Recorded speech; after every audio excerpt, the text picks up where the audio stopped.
효율화, 더 빠르고 스마트하게 일하라.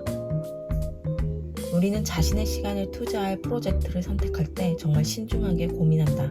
그래서 자신이 선택한 프로젝트가 딱히 가치가 없다는 사실을 알게 되면 오히려 더 많은 시간을 투입해서 가치 있는 결과를 만들어야 한다고 스스로 설득한다. 시간과 노력을 많이 투입하면 그만큼 더 나은 결과물이 나오리라고 믿는 것이다. 이런 심리를 몰입의 상승이라고 부른다. 반복 업무에 시간을 낭비하지 마라.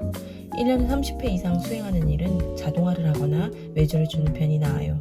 저는 이걸 30회 법칙이라고 불러요. 여러 번 수행할 일이라면 외주나 자동화의 비용을 들어도 오히려 이 비용이 긍정적인 수익을 창출해낼 수 있어요.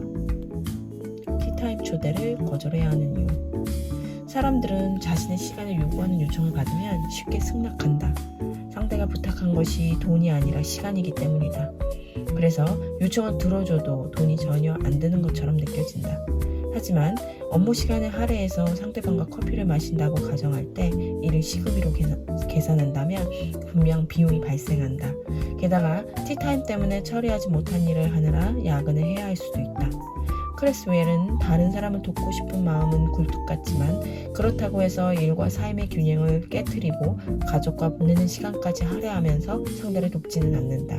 그래서 그녀는 오후 5시 30분쯤 모든 일이 의도한 대로 잘 진행되고 있고 가족들과 저녁 식사를 하기 위해 사무실에서 제때 출발할 수 있을 것 같을 때만 티타임 요청에 응한다.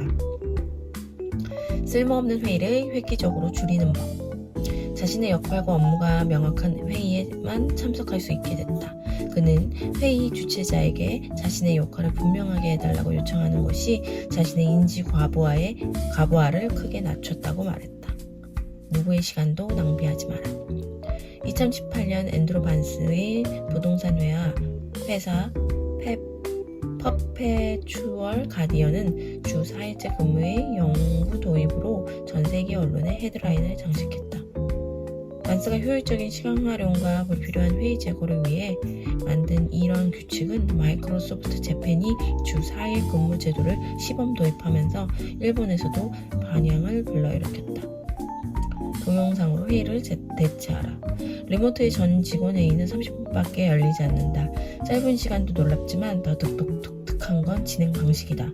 각 팀의 리더와 팀원들은 팀별 소식을 실시간으로 전달하지 않고 사전 제작한 영상에 담아 공유한다. 이메일 말고도 이걸 처리할 수 있는 것이 있다. 바로 회의다. 회의도 한꺼번에 몰아서 처리하면 생산성 향상에 도움이 된다. 미국 오하이오주 조립대학교 연구팀이 실시한 실험에 따르면 향후 한두 시간 이내에 회의가 예정된 경우 그렇지 않을 때보다 업무 처리량이 22% 감소한다고 한다. 이처럼 주변에 거대한 방해물이 있다는 사실을 인지하면 업무에 완전히 몰입하기 어렵다. 효율적으로 회의를 진행하는 3가지 규칙. 첫 번째 규칙은 만일 누군가 팀 회의에서 특정 안건을 논의하고 싶다면 미리 내용을 정리해서 회의 전날 오후 6시까지 팀원들에게 공유해야 한다. 두 번째 규칙은 회의 시작 전에 문서를 읽고 온 사람만 회의에서 의견을 보탤 수 있도록 하는 것이다. 그는 이 전략이 시간을 효율적으로 활용할 수 있게 도울 뿐 아니라 팀원들이 서로를 존중하도록 만든다고 생각한다. 마지막 규칙은 만약 팀 회의에서 어떤 안건에 대해 논의할 경우 최대 5분을 넘기지 않는다는 것이다. 5분 안에 협의에 이르지 못하면 논의를 멈추고 의사결정자가 결정을 내린다. 팀 회의가 잡혔다면 팀원들에게 회의 날짜로부터 최소 하루 전까지 논의한 내용을 문서로 적어 공유하도록 요청한다. 모든 팀원에게 각 회의의 안건과 관련 자료를 미리 숙지하고 회의에 참석하도록 요청한다. 논의를 5분 이상 지속했는데도 결론에 도달하지 못한다면 팀장이 책임지고 되돌릴 수 없는 결정을 내려야 한다.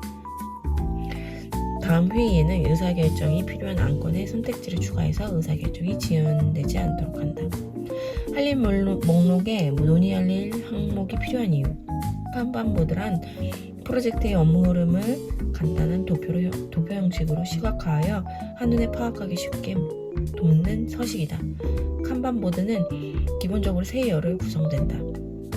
첫 첫 번째 열에는 할 일, 두 번째 열에는 진행 중인 일, 그리고 세 번째 열에는 완료된 일을 적는다. 모든 프로젝트는 첫 번째 열인 할 일에서부터 시작해 일이 진행되면서 세 번째 열인 완료된 일로 나아간다. 메일을 세 가지로 분류하라.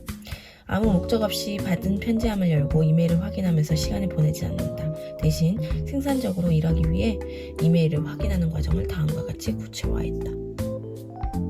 받은 편지함에 새로운 하이 폴더 3개를 만든다. 첫 번째는 할 일, 두 번째는 대기 중인 일, 세 번째는 읽을 거리라고 이름을 붙인다. 시간 낭비를 줄이는 간단한 전략.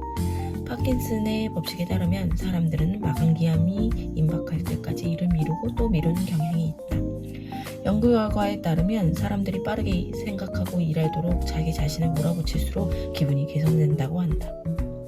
사람들은 시계가 눈에 보이거나 근처에 놓여 있을 때 종일 에너지를 유지하는 모습을 보였다. 이처럼 어떤 이유에서든 시계를 보는 행위는 그 자체로 사람들에게 마감 시간이 다가오는 것 같은 불안감을 느끼게 하고 이 불안감이 우리를 계속 움직이게 만든다. 프리아 다르시는 마감 기한을 촉박하게 설정하지 않으면 일을 수동적으로 처리하면서 많은 시간을 낭비하기 쉽다고 말한다.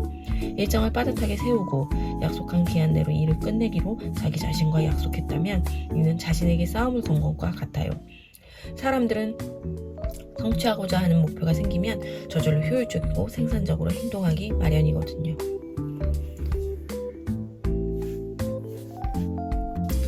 아주 작은 습관의 힘. 흔히들 깊게 각인된 행동을 바꾸려면 완전히 탈바꿈해야 하거나 온전히 자신의 의지력에 의존해야 한다고 생각한다. 하지만 넛지 이론에 따르면 자신의 환경에 작은 변화를 만드는 것만으로도 큰 노력을 들이지 않고 엄청난 변화를 만들어낼 수 있다. 읽은 내용을 오래 기억하는 법. 기억력을 향상시키고 싶다면 대상을 그저 바라보기만 할 것이 아니라 의도적으로 기억하려고 노력해야 한다. 책이나 논문을 읽고 난 후 내용을 훨씬 잘 기억할 수 있게 된다. 또한 무엇을 읽든 자유해석 방식으로 내용을 기억해내야 한다는 생각에 더 적극적으로 독서를 하게 됐다. 생산성 초능력을 발휘하는 법. 마우스 사용 시간을 줄이려면 키보드 단축키를 익히는데 시간을 투자해야 한다. 이것이 보라가 관찰을 통해 얻어낸 결론이다. 175일차 독서였습니다.